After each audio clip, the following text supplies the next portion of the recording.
বিশিষ্ট অভিনেতা এবং সঙ্গীত শিল্পী এবং জনপ্রিয় গায়ক তাহসান দ্বিতীয় ইনিংস শুরু করেছেন, অর্থাৎ তিনি দ্বিতীয় বিয়ে করেছেন। তিনি একজন অত্যন্ত সুপরিচিত এবং অত্যন্ত গুণী সঙ্গীত শিল্পীও বটে। আমরা তার গানের কয়েকটি অংশ দেখে নেই, তারপরে তার বিয়ের ব্যাপারে আলাপ আলোচনা করি।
নতুন বছরের শুরুতে ভক্তদের চমকে দিচ্ছেন জনপ্রিয় গায়ক ও অভিনেতা তাহসান খান।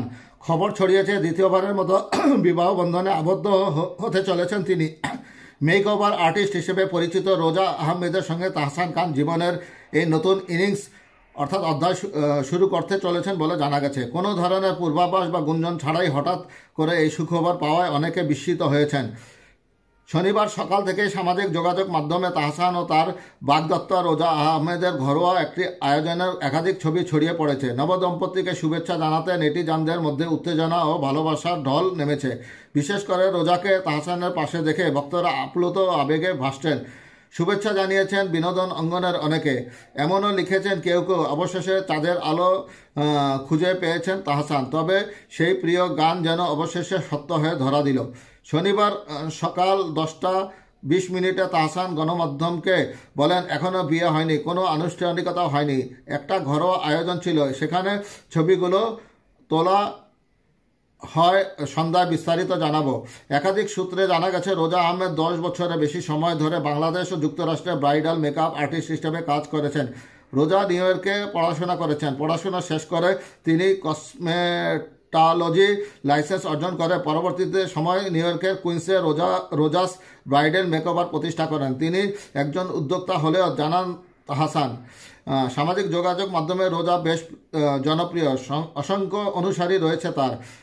তাহসান খান বাংলাদেশের বিনোদন শিল্পে গায়ক, গীতিকার, অভিনেতা এবং টেলিভিশন উপস্থাপক হিসেবে সুখ্যাতি কুড়িয়েছেন দীর্ঘদিন ধরে। কর্মজীবন শুরু করার আগে ব্ল্যাক ব্যান্ডের সঙ্গে তার সঙ্গীত যাত্রা শুরু করেছিলেন। এটি তার শাস্ত্রীয় আধুনিক সঙ্গীতের অনন্য মিশ্রণের জন্য পরিচিত। প্রায় 18 বছর আগে 2006 সালের 7ই আগস্ট বিবাহ বন্ধনে আবদ্ধ হন তাহসান খান ও অভিনেত্রী মিথিলা। এরপর 2013 সালের 30 জুলাই তারা কন্যা সন্তানের বাবা মা হন। পরে 2017 সালের 4 অক্টোবর বিচ্ছেদের মাধ্যমে ঘোষণা দেন তাহসান ও মিথিলা। নিজেদের অফিসিয়াল ফেসবুক পেজ থেকে এদিন দুপুরে তাহসান ও মিথিলা যৌথভাবে তাদের বিবাহ বিচ্ছেদের ঘোষণা দেন। সাবেক এই দম্পতির বিচ্ছেদের বিষয়টি তাদের অনেক ভক্ত সহজভাবে মেনে নিতে পারেননি। পরে মিথিলা ভারতের চলচ্চিত্র নির্মাতা সৃজিতকে বিয়ে করেন।